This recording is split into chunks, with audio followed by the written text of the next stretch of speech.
My name is William Harrison, and at 85 years old, I never imagined I'd be telling you this story from beyond what should have been my grave. It was a crisp October morning in 2023 when I first noticed something wasn't quite right with the pills my daughter Rebecca had been giving me. The autumn leaves in my backyard in Buckhead, Atlanta, were turning that familiar golden brown, and I remember thinking how beautiful they looked through my bedroom window as I swallowed what I thought was my heart medication. Rebecca had moved back into my Victorian home on Peachtree Road 6 months earlier, claiming she wanted to take care of me in my old age. At first I was grateful. After my wife Margaret passed away in 2019, the house felt too big, too quiet. Rebecca, my only child, had always been ambitious, perhaps too ambitious. She worked in real estate and had been struggling financially since her divorce from that worthless husband of hers, David. The pills she gave me were small and white, different from the usual blue ones Dr. Martinez had prescribed for my heart condition.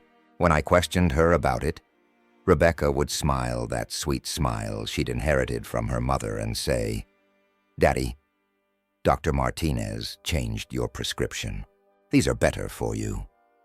Her voice carried that same melodic tone she'd used as a child when she wanted something.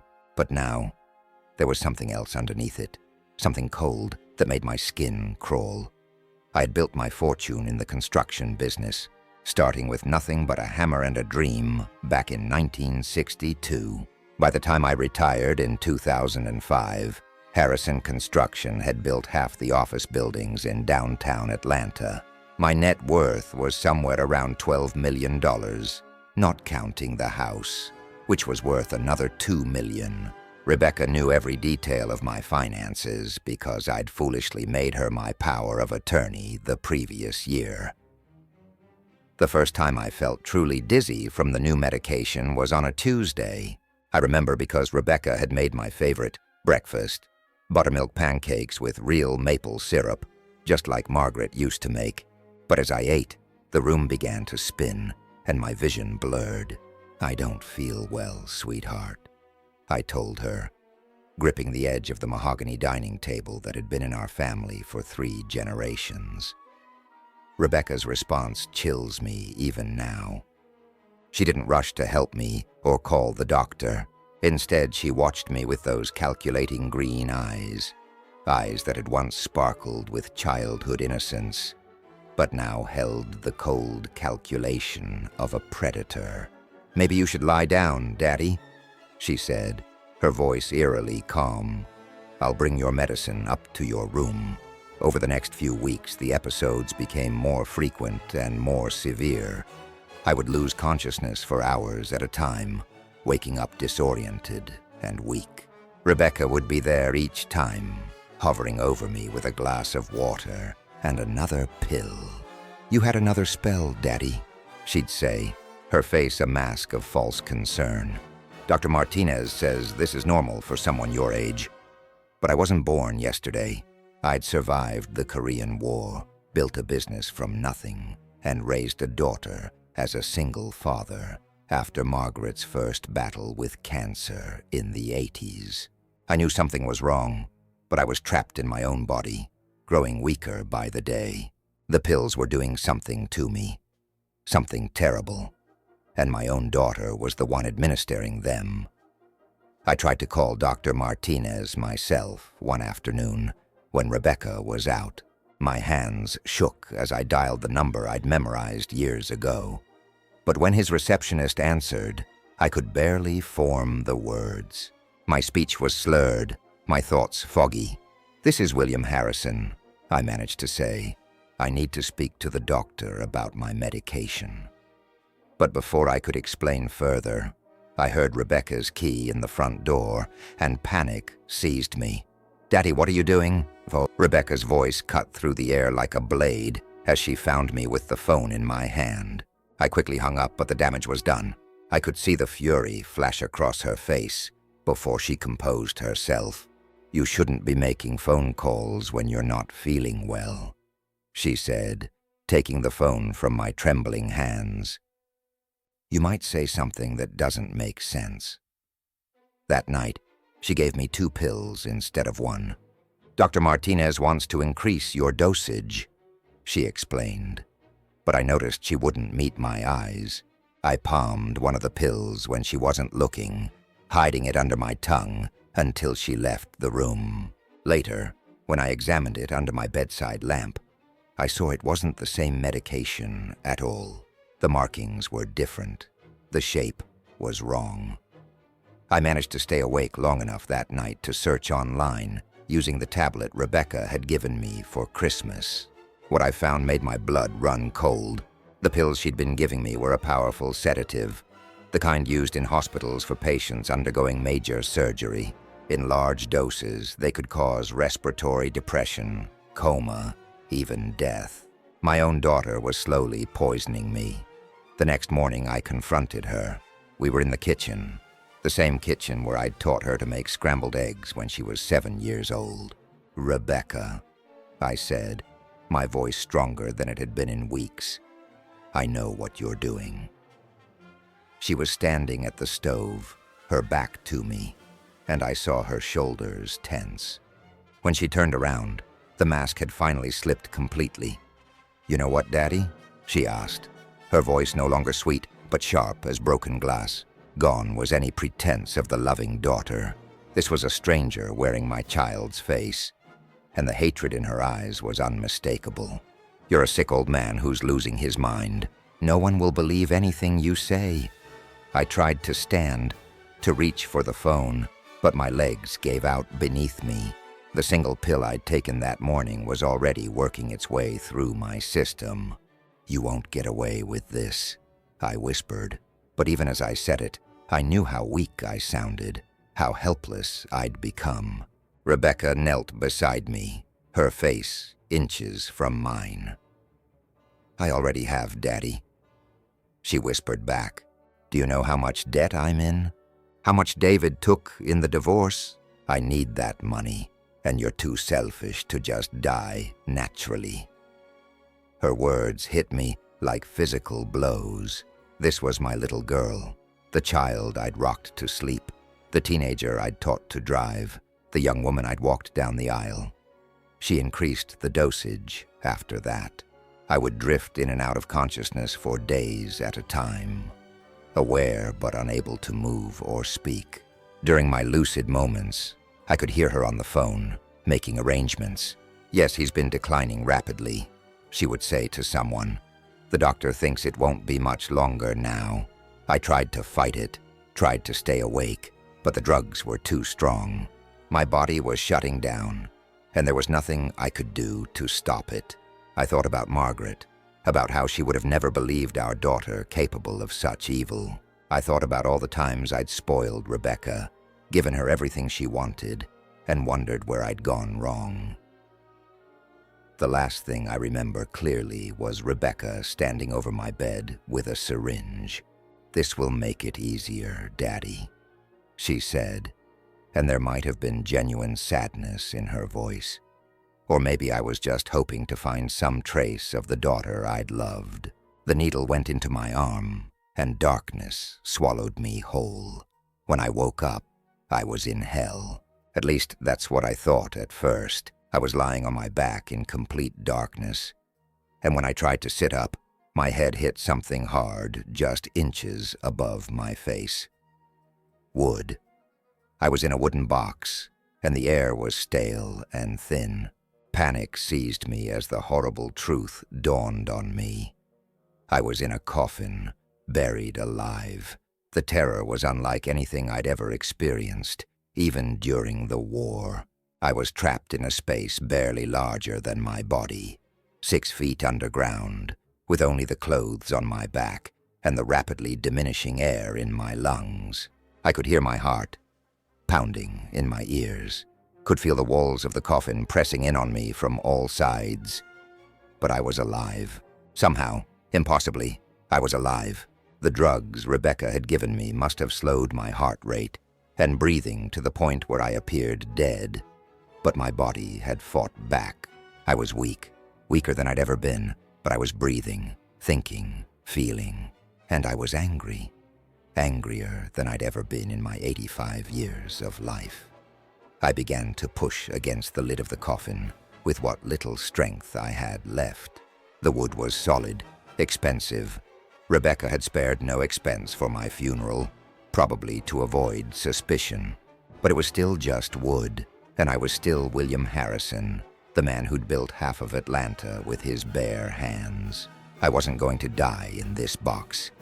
My fingers found a loose nail near my head, and I worked at it desperately, feeling it give way bit by bit.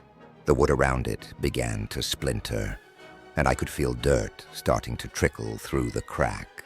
I was making progress, but the air was running out fast.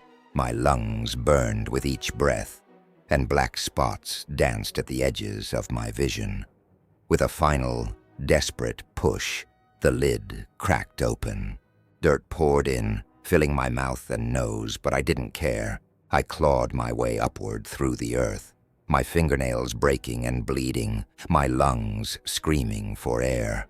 It felt like hours, but it was probably only minutes before my hand broke through the surface. I pulled myself out of that grave like a man possessed, covered in dirt and wearing the expensive suit Rebecca had dressed me in for my own funeral. The cemetery was empty except for the crows that scattered when I emerged from the earth, like some kind of zombie from a horror movie. The headstone read, William Harrison, beloved father, 1938-2023. I looked around, trying to get my bearings. I was in Oakland Cemetery, the historic graveyard where many of Atlanta's elite were buried. Rebecca had chosen well. It was prestigious, expensive, and far enough from the house that no one would hear if I'd managed to scream. But she'd underestimated me, just as she'd underestimated the strength that comes from pure, righteous fury.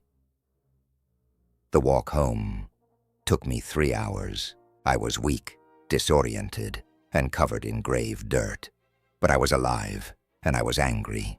Every step I took was fueled by the betrayal, by the knowledge that my own flesh and blood had tried to murder me for money. The streets of Atlanta looked different somehow, as if I was seeing them through the eyes of a dead man walking. When I finally reached Peachtree Road, I could see my house, or what used to be my house. There was a sold sign on the front lawn, and I could see moving trucks in the driveway. Rebecca had wasted no time. She'd probably put the house on the market the day after my funeral.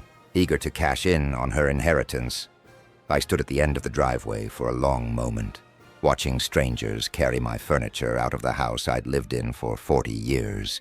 My grandfather's antique desk, Margaret's china cabinet, the rocking chair where I'd held Rebecca as a baby, all of it being loaded into trucks like common cargo. The rage that had sustained me through my escape from the grave burned even hotter. I walked up to the front door, the same door I'd carried Margaret over as a bride in 1965, the same door Rebecca had run through as a child coming home from school. I still had my key. Rebecca probably thought she'd never need to take it away from a dead man. My hands shook as I inserted it into the lock. The door opened, and I stepped into my own house like a ghost returning to haunt the living. I could hear voices from the living room. Rebecca's voice, along with others I didn't recognize, probably the real estate agent and the buyers, discussing the final details of the sale. They had no idea they were about to meet the previous owner. I walked slowly down the hallway, my footsteps echoing on the hardwood floors Margaret and I had refinished ourselves in the 70s. Family photos still hung on the walls. Pictures of Rebecca's childhood, our family vacations, Margaret's smile frozen in time. It all seemed like a lifetime ago, like memories from someone else's life. As I approached the living room, I could hear Rebecca laughing. Actually laughing. She was probably celebrating her successful murder, her newfound wealth, her freedom from the burden of caring for her aging father. The sound of that laughter, so carefree and cruel, made my blood boil. I paused at the entrance to the living room, taking in the scene. Rebecca was standing by the fireplace wearing a black dress, probably the same one she'd worn to my funeral.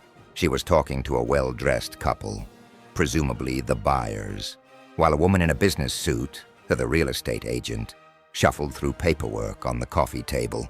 The previous owner passed away recently, Rebecca was saying, her voice full of fake sadness. It was very sudden, heart failure, but I'm sure he would have wanted the house to go to a lovely family like yours. The lies came so easily to her, so naturally. She'd probably been practicing them since the day she decided to kill me. I stepped into the room and the effect was immediate and devastating.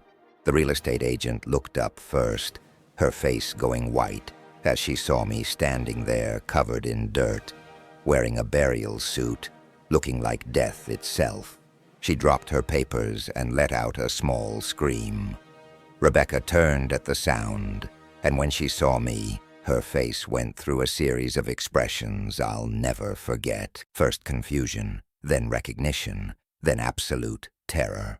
The color drained from her face completely, and she stumbled backward against the mantelpiece, knocking over one of Margaret's antique vases. "Hello, Rebecca," I said, my voice hoarse from the grave dirt but steady with purpose. "I hope you enjoyed my funeral." The buyers were backing toward the door, clearly sensing that something was very wrong, while the real estate agent was fumbling for her phone. But I only had eyes for my daughter, the woman who had tried to bury me alive. Rebecca's mouth opened and closed like a fish out of water, no sound coming out. Then, as the full reality of what she was seeing hit her, her father, supposedly dead and buried, standing in their living room like an avenging spirit. Her eyes rolled back in her head, and she collapsed to the floor in a dead faint. The sound of her body hitting the hardwood was the sweetest music I'd ever heard. Justice, I thought, was just beginning. The chaos that followed my resurrection was something out of a nightmare. The real estate agent was screaming into her phone, calling 911, while the prospective buyers had fled through the front door, leaving it wide open behind them. Rebecca lay unconscious on the Persian rug Margaret and I had bought during our honeymoon in Istanbul, her black funeral dress spread around her like the wings of a fallen crow. I stood over her, this woman who had once been my precious little girl, and felt nothing but cold satisfaction. When the paramedics arrived, they were more confused than anyone. Here was a man who was supposed to be dead, standing in his own living room, while his daughter lay unconscious from shock. The lead paramedic, a young black woman named Sarah, according to her name tag, kept checking my pulse and looking at me like I was some kind of medical miracle. "Sir, we need to get you to a hospital," she kept saying. But I refused to leave until the police arrived. Detective Martinez, no relation to my doctor, was a seasoned investigator in his 50s who'd seen everything Atlanta had to offer in terms of human depravity. But even he seemed shaken when I told him my story. We sat in my kitchen while Rebecca was being treated by the paramedics, and I explained everything. The pills, the gradual poisoning, waking up in my own coffin. His weathered face grew darker with each detail. "Mr. Harrison," he said, pulling out a small recording device, "I need you to tell me everything from the beginning, and I mean everything. If what you're saying is true, we're looking at attempted murder, fraud, and God knows what else."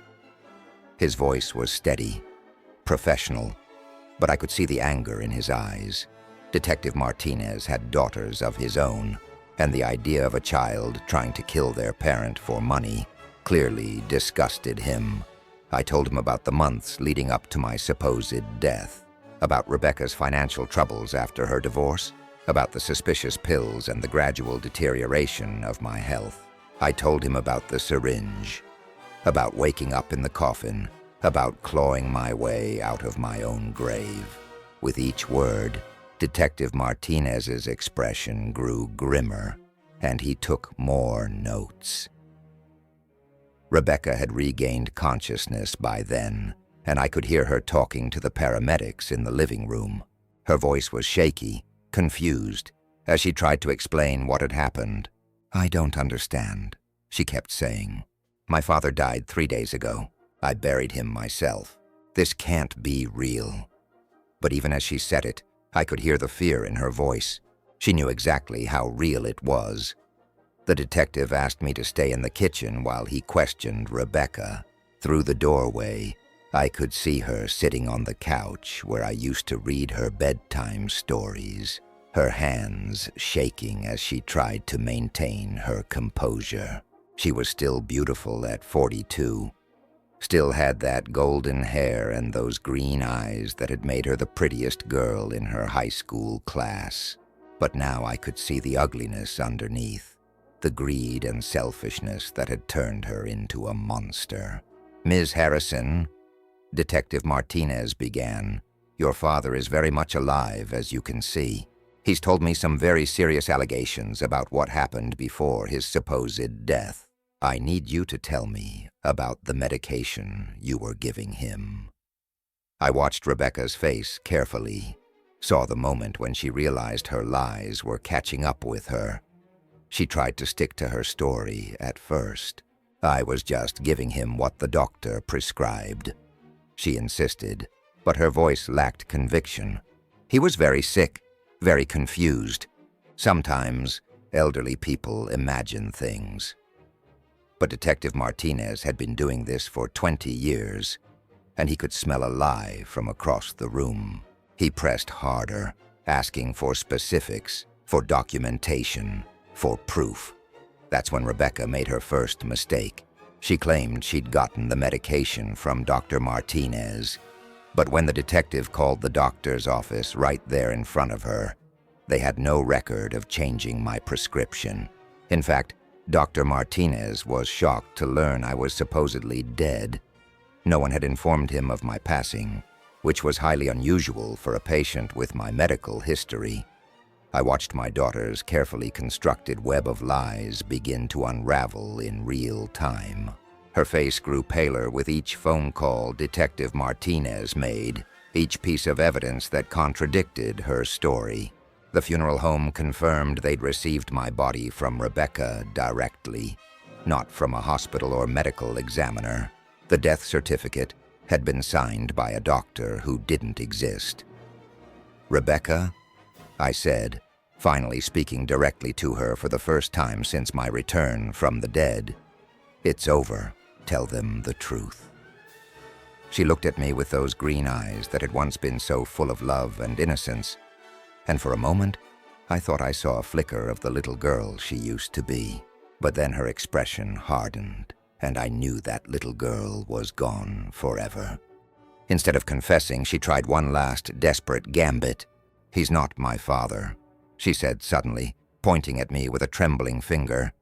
"I don't know who this man is, but my father is dead. I buried him 3 days ago. This is some kind of sick joke, some kind of scam." But her voice cracked as she said it, and even she didn't seem to believe her own words. Detective Martinez had heard enough. He placed Rebecca under arrest right there in my living room, reading her rights as she sat on the couch where we used to watch Disney movies together when she was small. "Rebecca Harrison, you're under arrest for attempted murder, fraud, and conspiracy to commit murder." The handcuffs clicked around her wrists with a sound that seemed to echo through the house. As they led her away, she turned back to look at me one last time. "Daddy," she said, and for just a moment, her voice was small and scared, like it used to be when she'd had a nightmare and came to my room for comfort. "I'm sorry. I'm so sorry." But it was too late for apologies. The damage was done, and there was no going back. The next few days were a whirlwind of medical examinations, legal proceedings, and media attention. The story of the man who came back from his own funeral made national news, and reporters camped outside my house, eager for interviews. I refused to speak to most of them, but the story spread anyway. Atlanta man buried alive by daughter for inheritance. The medical examiner who performed my autopsy, or rather, who was supposed to perform it, came forward with his own confession. Dr. Richard Blackwood had been paid $50,000 by Rebecca to falsify my death certificate without actually examining my body. He'd been struggling with gambling debts and had seen Rebecca's offer as a way out. Now he was facing his own criminal charges. The investigation revealed the full scope of Rebecca's plan. She'd been researching the drugs for months, learning about dosages and effects from medical websites and forums. She'd purchased the sedatives through an online pharmacy using a fake prescription. She'd even practiced forging my signature so she could access my bank accounts immediately after my supposed death. The financial records painted a picture of desperation and greed. Rebecca was over $300,000 in debt from her divorce, her failed business ventures, and her extravagant lifestyle. She'd been counting on my inheritance to solve all her problems, and when it became clear I wasn't going to die naturally anytime soon, she'd decided to help nature along. The house sale was immediately voided, of course, and the buyers were understandably traumatized by the experience. The real estate agent, poor woman, had to seek therapy after witnessing what she described as a real-life zombie movie. But I got my house back, along with most of my possessions, though some had already been sold or given away. The trial began 6 months later, in the spring of 2024. I had to testify about my own attempted murder, describing in detail how my daughter had slowly poisoned me over the course of weeks. The prosecutor, a sharp young woman named Jennifer Walsh, painted Rebecca as a cold-blooded killer who had betrayed the most sacred bond between parent and child. Rebecca's defense attorney tried to argue that she'd been suffering from a mental breakdown, that the stress of caring for an elderly parent had driven her to temporary insanity. But the evidence was overwhelming. The premeditation, the fake death certificate, the immediate sale of my assets. This wasn't a crime of passion. It was calculated murder for financial gain. The most damning evidence came from Rebecca's own computer. Investigators found her search history, which included queries like, how much sedative to cause death, signs of natural death in elderly, and how long does it take to suffocate in a coffin. She'd even researched the best cemeteries in Atlanta, looking for ones with loose soil that would be easier to dig out of. When Rebecca took the stand in her own defense, I barely recognized the woman who had once been my little girl. She was thin and pale from months in jail, her golden hair now dull and lifeless. She tried to explain her actions, claiming she'd only wanted to end my suffering, but her words rang hollow in the packed courtroom. I loved my father, she said, tears streaming down her face. I never meant for him to actually die.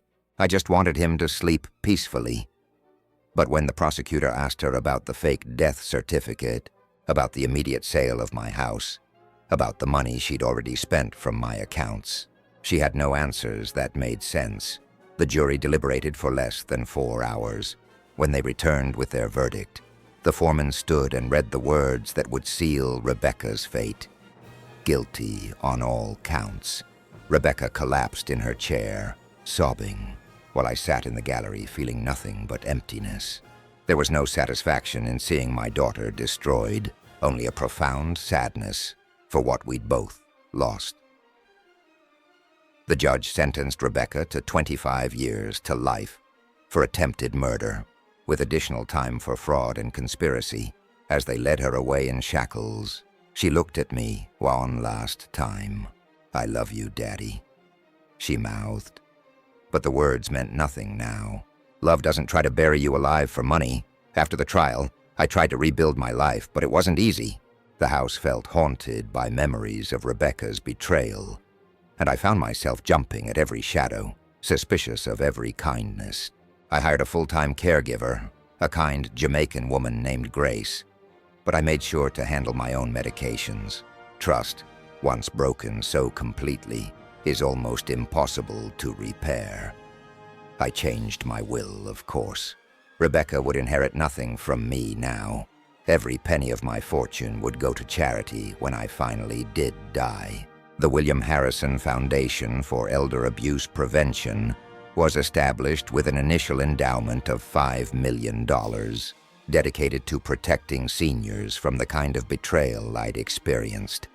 The media attention eventually died down, but the story became something of an urban legend in Atlanta. People would point at my house and whisper about the man who came back from the dead, the daughter who tried to bury her father alive. I became a cautionary tale, a reminder that evil can lurk in the most unexpected places, even in the heart of your own child. I visited Rebecca in prison once, about a year after her sentencing. She looked older, broken, wearing an orange jumpsuit that made her skin look sallow. We sat across from each other in the visiting room, separated by bulletproof glass, and tried to find words for the unspeakable thing that had happened between us. "Do you hate me?" she asked, her voice barely audible through the phone. I looked at this woman who had once been my everything, who had taken her first steps in my arms, who had called me her hero. "I don't know what I feel," I told her honestly. "You killed something in me when you put me in that coffin. I don't know if it can ever come back." She told me about her life in prison, about the other inmates who couldn't believe what she'd done. Even among criminals, trying to murder your own parent for money was considered beyond the pale. She'd been attacked twice, once by a woman whose own father had died of natural causes while she was serving time for drug possession. "I think about you every day," Rebecca said. "I think about what I did, what I threw away. I had everything, a father who loved me, a beautiful home, a future, and I destroyed it all for money I didn't even get to keep." The irony wasn't lost on either of us. She'd committed the perfect crime, only to have it undone by my unexpected survival. I left that prison visit knowing it would be my last. There was nothing left between us to salvage, no relationship to rebuild. The daughter I'd loved was gone, replaced by a stranger who wore her face. The Rebecca who used to climb into my lap for bedtime stories had died long before she tried to kill me. Now, at 86, I spend my days in the house where it all happened, surrounded by memories both beautiful and terrible.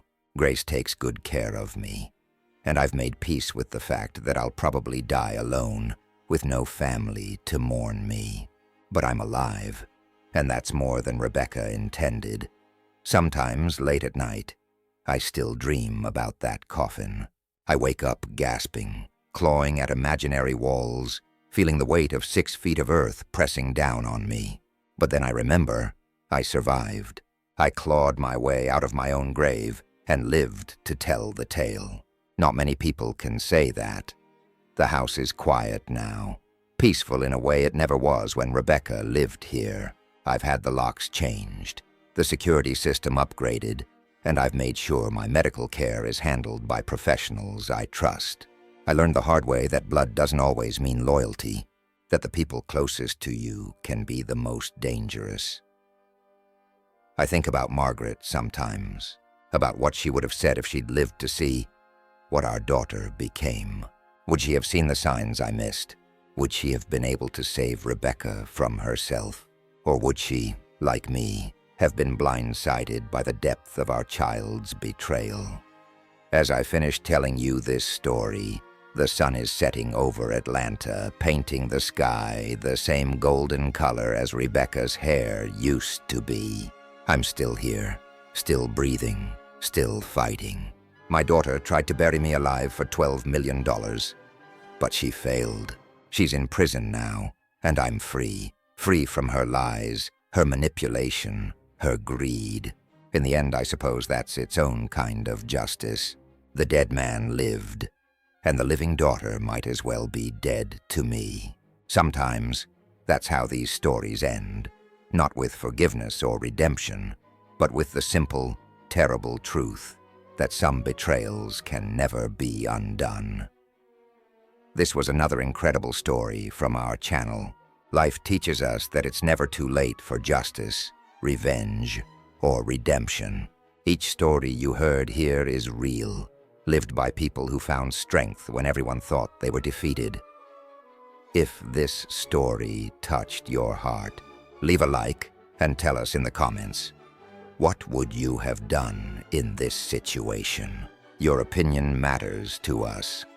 Don't forget to subscribe to our channel and ring the bell so you don't miss any of our emotional stories. We have new tales of courage, revenge, and overcoming every week. Share this video with someone who needs to hear that it's never too late to fight for what's right. Sometimes, the best revenge is living well and proving that age is just a number. Thank you for being part of our community. Until the next story, remember, every ending can be a new beginning. Subscribe, like, and comment. See you in the next video.